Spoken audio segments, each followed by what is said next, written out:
From wrapping a Casio in a cocoon to simply denying an area from the enemy, the anti-gravity cube has a ton of uses. This gadget is easily one of the most complex gadgets in the game with so much potential, while also being such a simple concept. I'm going to give you a handful of tips along with giving you some concepts that you can build off of yourself. Let's first cover the stats on this gadget. You get 1 charge and the cooldown starts right after you throw the cube, the cooldown being 40 seconds. The gravitation effect lasts 20 seconds. You can destroy the cube, so placement can be quite important to avoid having it being destroyed. The effect can go through floors and is roughly 2 floors in height depending on the building you're comparing it to, so keep this in mind when using it in buildings, and the basic use is that it will raise objects within its effect radius. Now that we have the basics down, let's explore some use cases in some games with some tips, and then we'll explore some more advanced tricks. Tip number 1, stall cash out steals. You can place it on a cash out near the end of its timer to raise the cash out, making it much harder to steal. They will either have to float in an open area and be an easy target, or they'll have to spend time to shoot the cube in order to drop it. Since the gravity carries your momentum, it can make it harder to stay still in the air and be able to steal the cash out. Very useful tactic to use, but be careful that you play for the stall and not just float up for the enemy to get a free steal like the enemy did here. Tip number 2, area denial. You typically don't want to be caught inside of the cube's effect mid-fight, so throwing it at a door or a passageway that you expect enemies to be approaching from can save you and make the enemy have to reposition or take a disadvantageous fight. Tip number 3, positional advantage. Being able to gain height at a relatively slow rate. My main tip is do not use this for height mid-fight unless you are sure you won't get shot at, or if you have a mesh shield or something like that. Try to flank and approach from a new angle. It can be good for chasing targets running upstairs. Tip number 4, lifting yourself up or an enemy to gain an advantage. Now I mentioned mid-fight you may not want to lift yourself up. Well, if you have an enemy hiding behind a barricade or cover, you can lift them up and give yourself an advantage instead. You can also set up your team or yourself by lifting larger objects. If you stand on an object that's being lifted, you can still walk around and your aim isn't affected. This could be good to lift up, say, your cloaked LH1 player, just for an example, in order to gain an unexpected angle during the fight. This use case might be better if done before a fight, however you can probably make it work during a fight. Now that we've gone through some of the basic uses and concepts for the gadget, let's start exploring some more complex uses of this gadget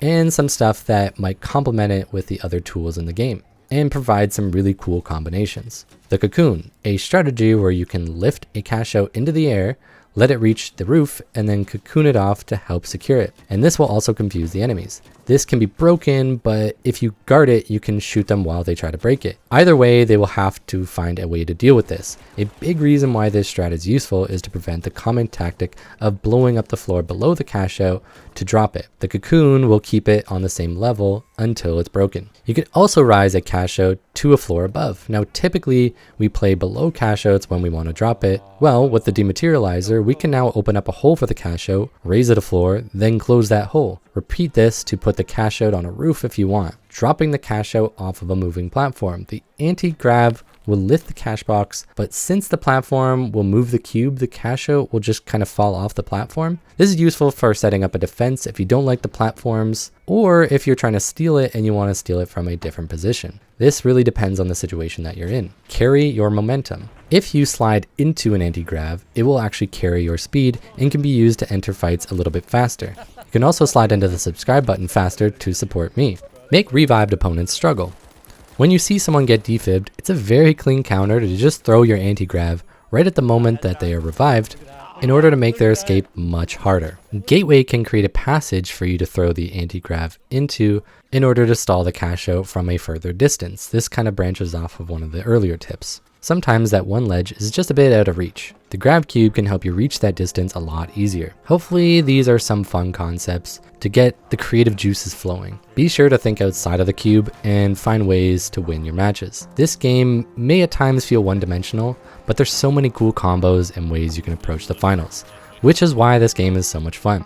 I've been loving the anti-gravity cube, and very often I use it on my heavy builds now. I'm sure there will be so much tech people discover with time, and I'm excited to see where the community brings this gadget.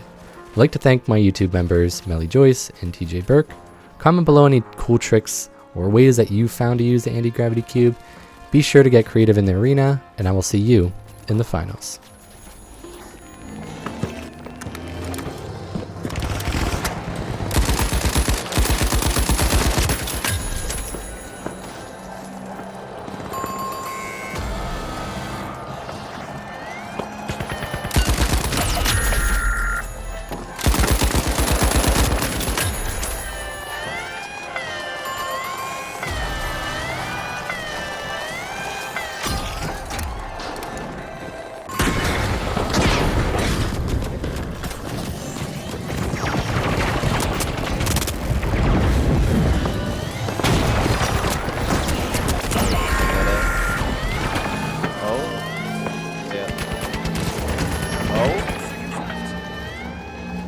Nah, you got it. Yes! Yes! Nope. Yes! Yes! Yes! Yes! No way.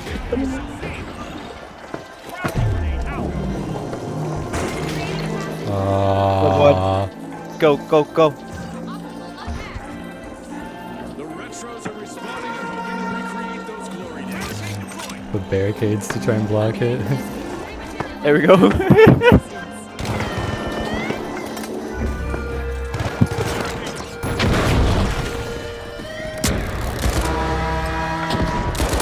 Above us. I got the steel.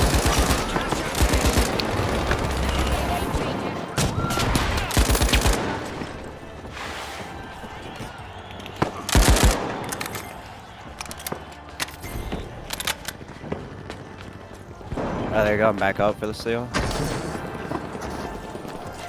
Ooh, that was some cool tech.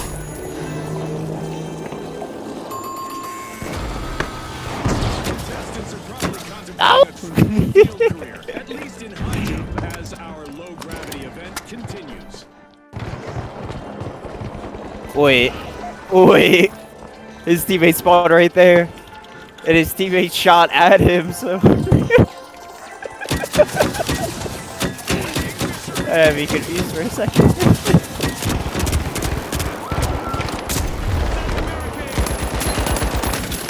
Let him cook. Wait, our teammate's shooting at you now.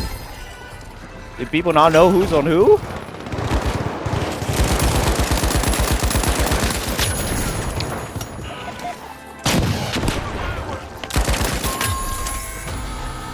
Let me cook.